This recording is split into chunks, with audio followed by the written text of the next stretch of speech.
কাকিমা, বাবা আজ বাজার থেকে খাসি মাংস কিনে নিয়ে এসেছে। আর আজই মা মামার বাড়ি চলে গিয়েছে, রান্না করার লোক নেই, তাই বাবা এটাকে তোমার ফ্রিজে রাখতে বলেছে।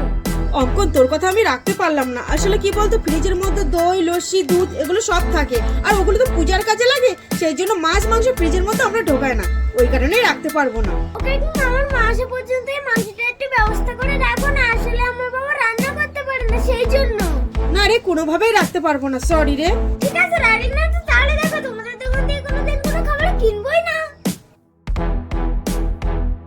এই অঙ্কন, একটু এদিকে শোন। অঙ্কন, তুই হয়তো ভাবছিস আমি মিথ্যা বলছি, দেখবি তাহলে দেখ। দেখলি তো অঙ্কন, পুরো ফ্রিজটাই মালে ভরা। আসলে কাকিমা, আমি ভাবছি তোমার ফ্রিজ ফাঁকা আছে, তুমি আমাকে মিথ্যা বলেছো। না রে, মিথ্যা বলার তো কোনো কারণ নেই। সরি। আচ্ছা ঠিক আছে।